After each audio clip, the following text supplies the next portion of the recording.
जब सजा हो जंग का मैदान, जब तोप के मुहाने उगलते हैं बारूद के अंगारे, जब होती है हर तरफ से मिसाइलों की बौछार, जब समंदर की शांत लहरों पर गूंजता है जंगी जहाजों का शोर, जब आसमान में लिखी जा रही हो विनाश की इबारत, जब हर पल मौत के साए में जी रही हो जिंदगियां, तब होता है महायुद्ध। और इस जंग का संपूर्ण विश्लेषण करेंगे कमांड सेंटर में।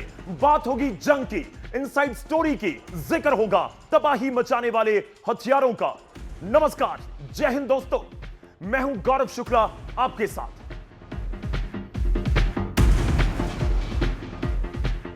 जय हिंद दोस्तों, मैं हूं मेजर गौरव आर्या। कमांड सेंटर में आपका बहुत बहुत स्वागत। मेजर गौरव आर्या, बहुत बहुत स्वागत है आपका कमांड सेंटर में। जी,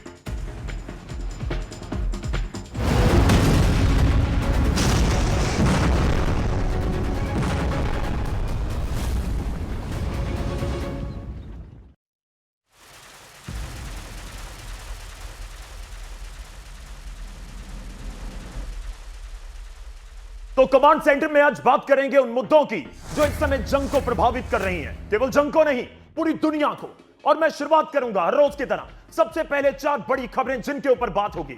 सबसे पहले बात आज करेंगे अमेरिका के राष्ट्रपति की, राष्ट्रपति ट्रंप की, ट्रंप के उस माया जाल की जिसमें दुनिया इस समय क्या उलझ रही है। और सबसे बड़ी खबर होगी आज की ट्रंप का माया जाल। मेजर गौरव आर्या, क्या है ट्रंप का माया जाल कि जैसे कोई समझ नहीं पा रहा? जी बिल्कुल, मुझे ऐसा लगता है गौरव कि ट्रंप अपना मायाजाल फैला रहे हैं और जैसे जैसे ये युद्ध और पेचीदा हो रहा है, ट्रंप का मायाजाल भी और फैल रहा है। तो दूसरी बड़ी खबर जो आएगी वो भी आपकी स्क्रीन के ऊपर, जिसके ऊपर आज हम बात करेंगे, वो बात होगी पैसे के खेल की। यहां तेल का खेल है और तेल के खेल के पीछे है पैसे का खेल, इकोनॉमिक वॉर। क्या ये जंग बिल्कुल उसके आजू बाजू घूम रही है? बिल्कुल। जब डोनाल्ड ट्रंप ये कहते हैं कि शांति वार्ता हो रही है, तेल के भाव गिर जाते हैं गौरव, और जैसे ये बोलते हैं कि शांति वार्ता नहीं हो रही है या ईरान बात काटता है, तेल के भाव 100 पार कर जाते हैं। तीसरी बड़ी खबर स्क्रीन के ऊपर, जिसके ऊपर आज बात करेंगे, और बात होगी बिचौलिए की। जंग के कितने बिचौलिए हैं, बहुत इंटरेस्टिंग है। बाढ़ आ गई है बिचौलियों की। जी बिल्कुल, जंग के बिचौलिए।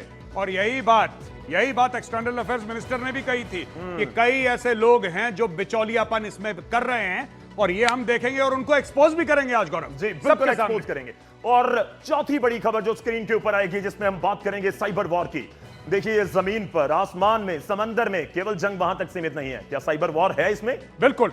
इसको हम लोग अपनी जबान में, अपनी भाषा में गौरव कहते हैं 5th generation warfare. Cyber war, media war, social media war, ये सब शामिल होते हैं 5th जनरेशन वॉरफेयर में। उसके बारे में भी बात करेंगे हम आज। तो ये 4 बड़ी खबरें हैं जिनके ऊपर आज हम बात करेंगे, लेकिन शुरुआत एक बड़ी खबर के साथ इस समय करने जा रहे हैं। स्ट्रेट ऑफ हॉर्मुज में हुए एक हमले में ईरानी नौसेना के प्रमुख अलीरेजा तंगसीरी की मौत हुई है। बहुत बड़ी खबर आ रही है इस समय युद्ध के मैदान से। रिपोर्ट के मुताबिक हमला एक बड़े सैन्य ऑपरेशन का हिस्सा था जिसमें अहम ठिकानों को निशाना बनाया गया। तंगसीरी ईरान की नौसेना के एक अहम कमांडर थे और हॉर्मुज जैसे रणनीतिक क्षेत्र की सुरक्षा में उनकी बड़ी भूमिका थी। शुरुआती जानकारी के मुताबिक ईरान के नेवी चीफ की मौत बंदर अब्बास में हुए एक हमले में हुई। जानकारी एक इजरायली अधिकारी के हवाले से सामने आ रही है। बहुत बड़ी खबर है इस समय की। मेजर गौरव आर्या, कितनी बड़ी खबर है? मुझे लगता है बहुत बड़ी खबर है, और ये इजराइल जो कर रहा है गौरव जी, इजराइल ऐसा कमाल का काम कर रहा है कि इजराइल ने टॉप लीडरशिप लगभग तबाह कर दी है। अब वहां पे डायरेक्शन देने वाला कोई नहीं है, क्योंकि वो युद्ध कैसे लड़ें जिसमें कोई जर्नल ना हो। यहां पे धीरे धीरे करके टॉप लीडरशिप का सफाया कर दिया इजराइल ने। अब देखिए, IRGC के नेवी चीफ को मार गिराया, वो भी कहां? बंदर अब्बास। अगर नक्शे पे देखें तो पता लगेगा कि बंदर अब्बास जो है वो चाबहार पोर्ट से ज्यादा दूर नहीं है दोस्तों। चाबहार पोर्ट वही पोर्ट है जिसको भारत ने बनाया ईरान के अंदर।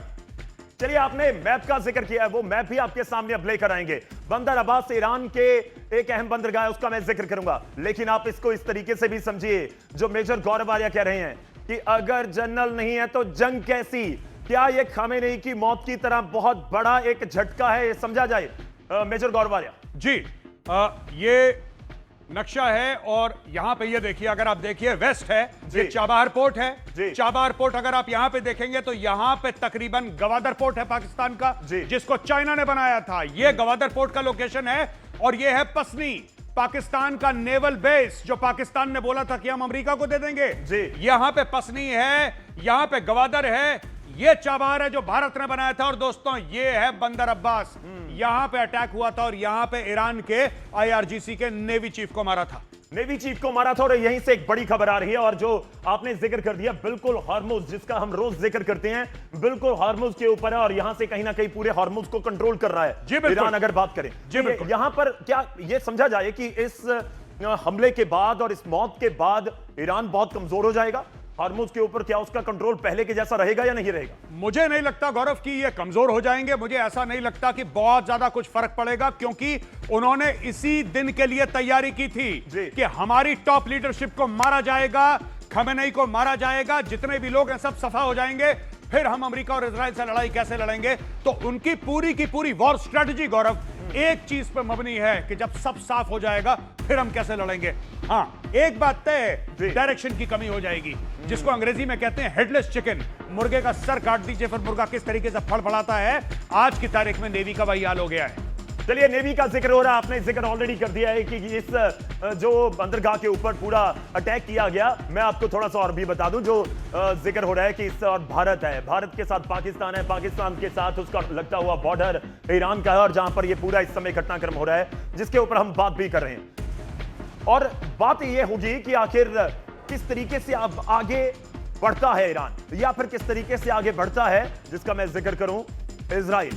बंदर अब्बास ईरान का एक अहम बंदरगाह है, जिसका हमने ऑलरेडी जिक्र किया है, और बड़ा व्यापारिक बंदरगाह है। ईरान का मुख्य नौसैनिक बेस और व्यापारिक केंद्र भी है, जिसका हमने ऑलरेडी जिक्र भी किया। लेकिन मैं एक और चीज आपसे जानना चाहूंगा मेजर गौरबारिया, क्या ये जो बंदरगाहों का हम जिक्र कर रहे हैं, क्या ये उनमें से एक था जहां पे पूरा कंट्रोल चल रहा था ईरान का? आपने कहा कि बहुत अंतर नहीं आएगा, लेकिन एक बड़े जनरल का मारा जाना इस जंग को किस तरीके से प्रभावित करेगा, उस बीच जहां बात हो रही है सीज फायर? जी देखिए, सीधी बात है गौरव, मैं आपको बताता हूं सीधे तौर पे। जी, क्या इससे फर्क पड़ेगा? बिल्कुल फर्क पड़ेगा, बिल्कुल फर्क पड़ेगा, इसमें कोई डाउट नहीं है। लेकिन क्या इससे हॉर्मुज पे, स्ट्रेट ऑफ हॉर्मुज पे उसकी चंगल है वो कमजोर पड़ जाएगी? ऐसा नहीं है। दे विल फाइंड समबडी, किसी और को लगाएंगे उसकी जगह, और ईरान लड़ता रहेगा। लेकिन हां, ईरान के लिए बहुत बड़ा धचका है, नो डाउट बहुत बड़ा धचका है। जी, चलिए आगे बढ़ते हैं और आप